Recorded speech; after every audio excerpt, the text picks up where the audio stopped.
guys with Jason out? You know, like I said, I mean, he's a key factor to this team, obviously. I mean, he's one of our main scorers, a go-to guy. So it's going to be tough without him on the court. But at the same time, I mean, we have guys that can step up and produce and score. We have guys that have done that and proven that through this year, because we've had a lot of guys who have been hurt or sick and have been out.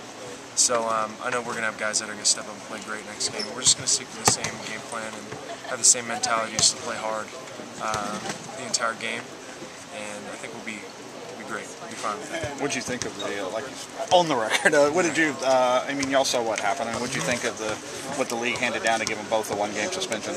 I mean, I can't really argue with the league. I mean, obviously it's, you know, if somebody retaliates, you know, there could be arguments either way. But at the same time, you know, I have to, you know, stand for my teammate. I think it was a little unfair, because you can't just sit there, like we were talking about, you can't just sit there and take a blow like 3 times from a headbutt. I mean, you can't just let that happen. I mean, it's just a natural instinct to just come back at somebody.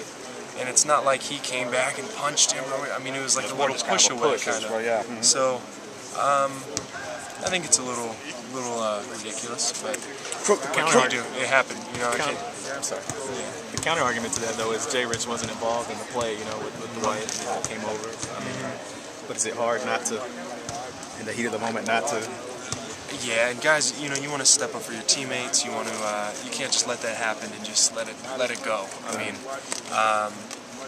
you know, Dwight got a technical because of that too after that call. So I mean, those plays when it's in the heat of the moment, you know, you can't just stop it and not do anything. You have to kind of retaliate somehow. I'm not saying to get in a fight or something, but it's just a natural instinct. Right. You know, you want to fight back somehow. So those are some pretty cheap shots, but I mean, yeah, you got to. Well, speaking, is there some bad blood kind of developed? I mean, you guys face each other obviously 4 times during the regular season, same division, played each other last year in the playoffs. Is there, you know, now this happens, is there a little bit of, you know, bad blood between the teams at this point? You know, it's the playoffs, so I mean, you know, this energy and you know, these are big games, so I mean, you know, these are moments that are going to be intensified, I think, but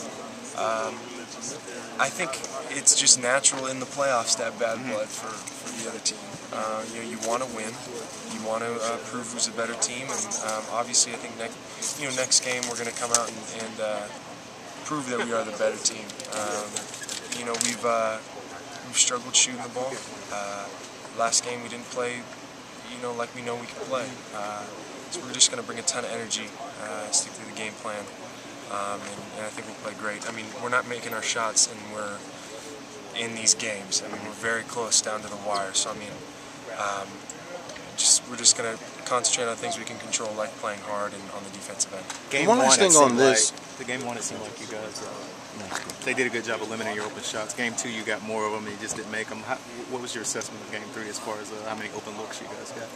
I mean, we're still not getting the same amount of open looks as we are in the regular season because they are guarding us differently.